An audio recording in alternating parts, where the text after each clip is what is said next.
E é com muita alegria que nós recebemos. Oi, Fernando, boa tarde, seja bem-vindo, tudo bem? Boa tarde, Zair. Boa tarde a toda a equipe da Rádio Coração. E boa tarde a você, ouvinte, que nos prestigia mais uma vez com carinho, com a audiência. É sempre um prazer, né, estar aqui à disposição da rádio para trazer um pouco de informação, para discutir alguns assuntos relevantes, como tem sido nos últimos meses o assunto relativo à Previdência Social. Então, Fernando, a Previdência não começou os trabalhos ainda, né? Então não dá para dar opiniões ainda, porque praticamente tá aí, né? Tá na portinha ali, mas não começou, né? Depois vai ter que tocar nesses assuntos também. Mas hoje, qual que será o tema? Exato. A reforma da Previdência, ela está ainda muito no começo. Muito no começo. Nós já temos o indicativo dos principais pontos que o governo pretende submeter à aprovação do Congresso Nacional, né? O procedimento de aprovação de uma emenda constitucional, ele é um procedimento considerado rígido, porque ele depende de 2 votações em cada casa do Congresso. Nossa. E o quórum de votação é de 2/3 é de 3/5 de todos os parlamentares. É muita gente, né? É muita gente, né? Então, por isso toda essa movimentação para poder do governo no sentido de conseguir ali com a sua base, né, conseguir o apoio para a aprovação da reforma. Mas eu acredito também que as regras atuais, nós devemos continuar estudando. Falando sobre elas. Por 2 motivos. Uma, porque a reforma tem como fundamento a preservação do direito adquirido. Então, aqueles que já preencheram os requisitos de acordo com as regras atuais, eles não perderão. Aqueles que já têm, né? Então, há a proteção com relação ao direito adquirido. E também porque existem algumas regras de transição, que algumas delas terminarão só em 2031. Então já são imexíveis por enquanto. Então essas regras de transição, elas farão com que nós tenhamos durante alguns anos a existência das 2 regras, né? A regra antiga e a regra nova durante um certo período. A ideia da aposentadoria, a aposentadoria é talvez um dos principais benefícios da Previdência Social. Quando nós falamos em Previdência, nós lembramos da aposentadoria, embora tenha muitos outros benefícios que são previstos pela Previdência Social. Essa ideia de aposentadoria, ela está vinculada à perda da capacidade de trabalho, em regra pela idade, né? Pela idade. Então, por isso a importância de se trabalhar com regras para a aposentadoria. Muito bem. Ô, Fernando, então nosso tema hoje é tipos de aposentadoria no Brasil, mas como surgiu a aposentadoria? A ideia de aposentadoria, ela data do século XIX. O surgimento dela século XIX, final do século XIX. Ela surge na Alemanha. Na Alemanha, à época, o governante da Alemanha, o chanceler Otto von Bismarck, ele idealizou, vendo ali as condições de pobreza da população, e principalmente da população mais velha, aquela que não poderia trabalhar, ele idealizou um sistema em que a pessoa atingida determinada idade, ela teria direito a um benefício para prover ali o seu sustento. Claro que esse sistema não era tão protetivo, porque ele exigia o mínimo da idade de 70 anos. Certo. Então, a essa época, a expectativa de vida média das pessoas ficava em torno de 50 anos. Então, poucas pessoas chegavam a essa idade. Mas nem por isso deixa de ser essa a origem do Instituto de Aposentadoria. Tá certo. Bom, como funciona o sistema de proteção ao trabalhador no Brasil? Bom, no Brasil, a ideia de aposentadoria começou pouco depois, ali no começo do século XX. No início, algumas categorias específicas de trabalhadores começaram a se organizar. Por exemplo, os ferroviários. Então, eles se organizavam, contribuíam para um fundo comum, e quando algum deles sofria alguma incapacidade de trabalho, ou quando vinha a óbito, os seus dependentes, a viúva ou viúvo, ele teria o direito, então, de retirar parte daquele valor que foi depositado. Esse sistema eram chamados de caixas de aposentadorias ou de pensões. Cada categoria tinha a sua. Passando ali na década de 1930, o governo ele viu que aqueles fundos eram fundos rentáveis, e o governo, então, decidiu trazer a Previdência e torná-la pública. Surgiu, então, essa concepção que nós temos hoje de uma Previdência Social pública. No Brasil, especificamente, nós temos o sistema da Seguridade Social. A Seguridade Social, ele é um sistema que é dividido em 3 dimensões. Primeiro é a saúde, segundo é a assistência social e terceiro é a previdência social. Certo. O que diferencia basicamente essas dimensões da Seguridade Social é que a saúde ela é direito de todos e dever do Estado.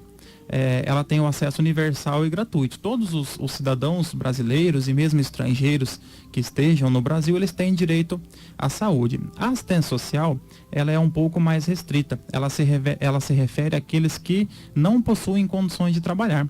Um exemplo bastante comum da assistência social é aquele benefício chamado benefício de LOAS, certo, que é o BPC, Benefício de Prestação Continuada, que ele vem dessa Lei Orgânica da Assistência Social, por isso LOAS, e ele confere um salário mínimo para aquelas pessoas que atingiram determinada idade, que é 65 anos, tanto para o homem quanto para a mulher, ou pessoas que têm deficiência e cuja renda familiar ela fica dentro de um valor estabelecido pelo INSS.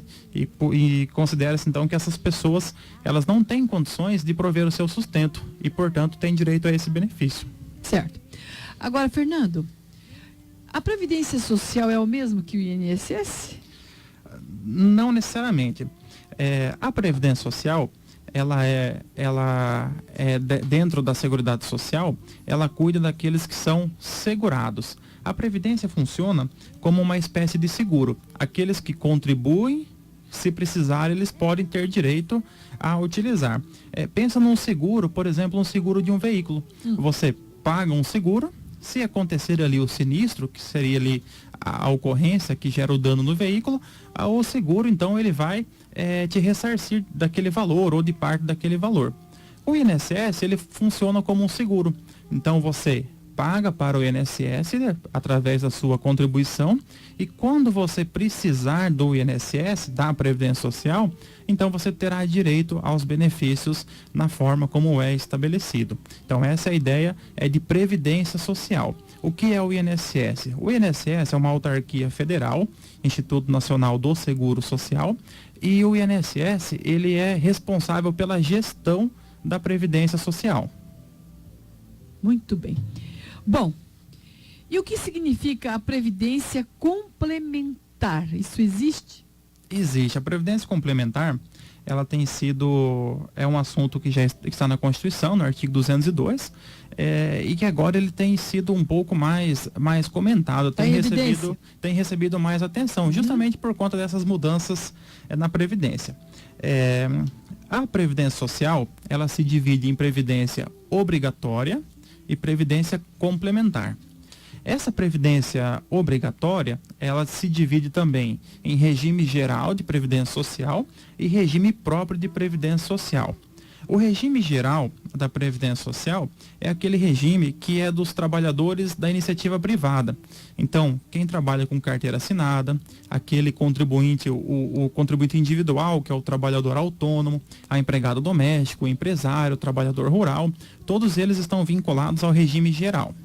O regime próprio, ele é específico dos servidores públicos, aqueles servidores que são efetivos, aqueles que vêm do cargo decorrente de concurso público. Então, eles têm organizadas, cada categoria tem a sua previdência estabelecida, seja na União, seja nos estados, seja nos municípios. E a previdência complementar, ela tem esse caráter, então, como o próprio nome já diz, de ser um complemento à renda. E ela não é obrigatória. Nós conhecemos a previdência complementar como previdência privada. É aquela previdência que você contrata, que não é obrigatória, né? Mas você, de forma facultativa, contrata e você vai contribuindo para ter também um direito a um benefício a mais quando se aposentar. Muito bem, tem uma vida melhor, né? Mais rentável. E o dinheiro na vida também faz parte para ajudar aí também na idade avançada, né? Ô meu amigo, Alex, levanta um pouquinho a música e eu volto com o Fernando. Quais são os tipos de aposentadoria existente no Brasil? Daqui a pouquinho, só um minutinho. Desejando eu mesma ser, só Deus sabe o que é certo, ainda erro pra aprender. Deus é bem simples, é amigo certo. Deus é bem simples, consolo sempre perto.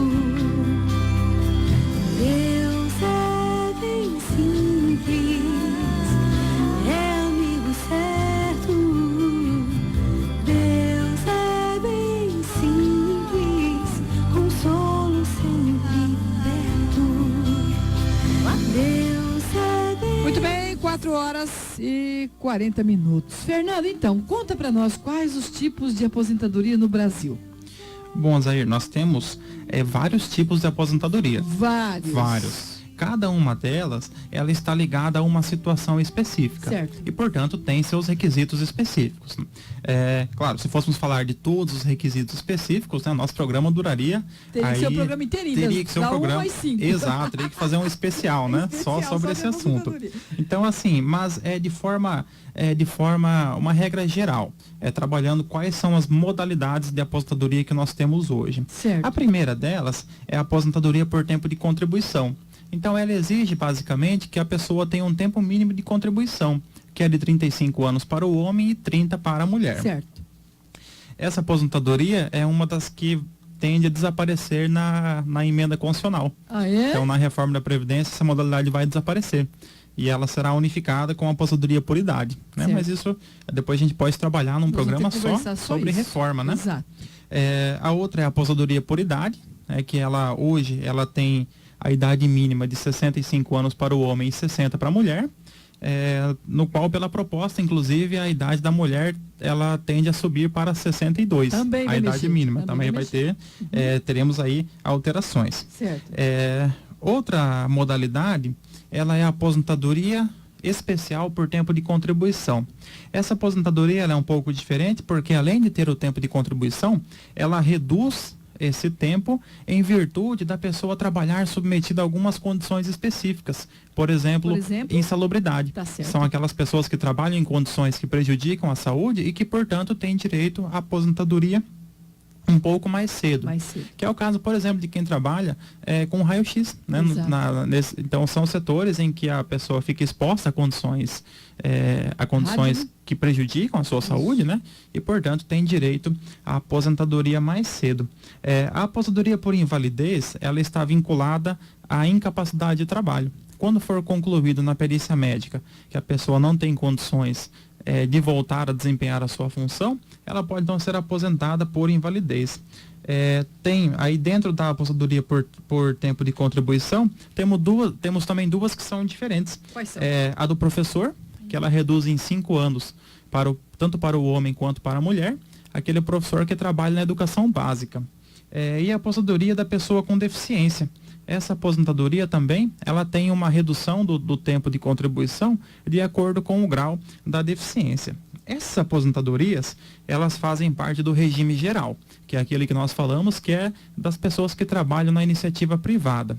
E aí nós temos também algumas aposentadorias no serviço público, que são um pouco diferentes. Temos uma que é por tempo de serviço, no qual será avaliado tanto o tempo de contribuição quanto a idade. A aposentadoria por idade no serviço público, que a idade do homem, o mínimo é 65, da mulher é 60, mas nesse caso os proventos são proporcionais, e a aposentadoria por invalidez, que segue a mesma regra dos benefícios do INSS, constatado que a pessoa ela não tem mais condições de trabalhar, então ela pode ser aposentada por invalidez. E por fim, como nós falamos, tem também os benefícios da Previdência Complementar. Aqui varia um pouco, por quê? Porque cada pessoa pode contratar um plano diferente. Então, de acordo com o que a pessoa contratou, ela terá um benefício diferenciado. Certo. Muito bem, levanta um pouquinho a música. Deus é bem simples, amigo certo.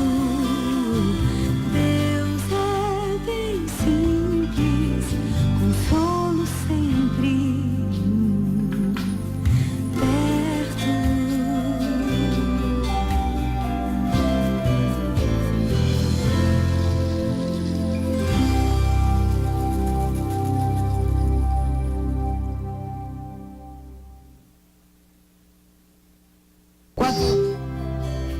Quatro horas e 44 minutos. 4h44, direitos e deveres, com o Dr. Fernando Machado, falando dos tipos de aposentadoria que ele relatou aqui, que são várias.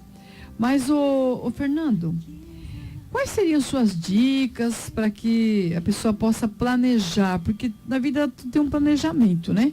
Planejar a sua aposentadoria. Ô Zair, a principal dica o principal aliado da pessoa que pretende se aposentar é o tempo. Ou seja, quanto mais cedo a pessoa se preocupar com a aposentadoria, maiores são as condições, ou melhores são as condições que a pessoa conseguirá obter no momento em que ela chegar nessa fase da vida em que a força de trabalho diminui e onde normalmente os gastos aumentam, né? Gastos às vezes com saúde, algumas despesas. Então é importante que a pessoa tenha esse planejamento. Mas claro, também quem já chegou em uma idade e que ainda não se planejou também não é motivo para se desesperar, porque sempre é tempo de você organizar a sua aposentadoria. Bom, a principal dica, assim, dividindo em algumas situações. Aquela pessoa que é servidor público ou aquela pessoa que trabalha com carteira assinada. Essa pessoa, sua contribuição já vem descontada no próprio pagamento. Então, essa contribuição ela já é feita. Mas é importante que a pessoa tenha controle sobre o seu histórico previdenciário, que a pessoa possa, então, manter atualizadas as suas informações. Uma situação diferente é daquela pessoa que é o trabalhador autônomo, aquela pessoa que é o chamado contribuinte individual, aquele que trabalha por conta própria. Então essa pessoa tem que ter muito cuidado com com as suas contribuições, porque são essas contribuições, né? Exato, às vezes a pessoa não tem, não contribui e depois tem prejudicado o reconhecimento do seu direito. Aquelas pessoas que estão em situação de informalidade. Para essas pessoas é importante que haja a regularização, porque como nós dissemos, a Previdência Social ela é um seguro. E o seguro ele contempla só aqueles que são protegidos, aqueles que são filiados àquela seguradora. E o INSS funciona assim. Então, para aquelas pessoas que estão em situação de informalidade, é interessante que haja, então, buscar então, orientações específicas para que essas pessoas sejam incluídas no sistema previdenciário. Por exemplo, a dona de casa tem regras próprias, ela pode contribuir com 5% do valor do salário mínimo. O microempresário individual, o MEI, ele tem possibilidade de recolher também um valor menor para formalizar a sua atividade. Qualquer pessoa pode recolher em cima de um salário mínimo o percentual de 11% em vez dos 20% que são dos outros contribuintes. Ele pode optar por um plano de inclusão com alíquotas menores. Então existem várias ferramentas que buscam essa inclusão.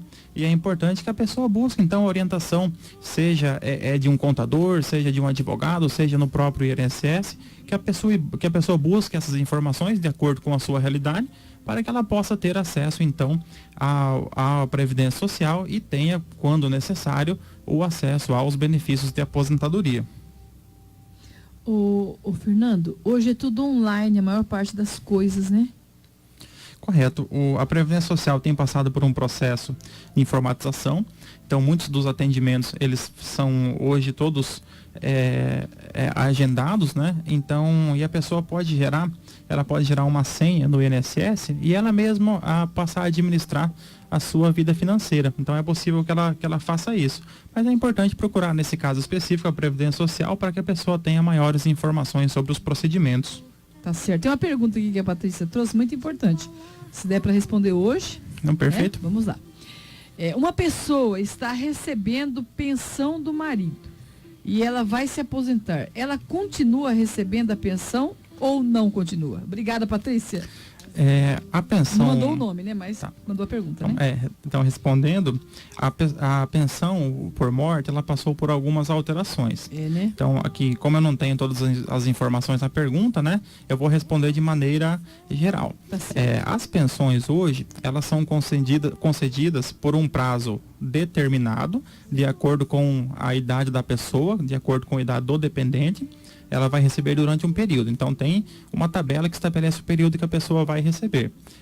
Os dependentes que tinham mais de 44 anos de idade na data do óbito, esses permanecem recebendo de forma vitalícia. Com a proposta da reforma previdenciária, é possível que as novas pensões concedidas, lembrando que o direito adquirido é preservado, né? Mas pela proposta, as novas pensões concedidas, elas sofrerão uma redução proporcional também. Então, em tese, a pessoa não vai receber todo o valor, mas isso só para as novas pensões depois da reforma. Tá. Ô Fernando, e a aposentadoria privada? A aposentadoria privada, ela ganha mais importância na medida em que hoje nós temos uma expectativa de vida muito maior. Bem maior. Então hoje a pessoa depender só da aposentadoria do INSS pode ser uma estratégia às vezes não muito adequada. Na medida em que a pessoa, quando chega numa idade mais avançada, ela tem outros gastos que não teriam quando a pessoa era mais jovem, principalmente medicamentos, plano de saúde, quando a pessoa tem, né? Então é importante que a pessoa procure também informações sobre previdência privada.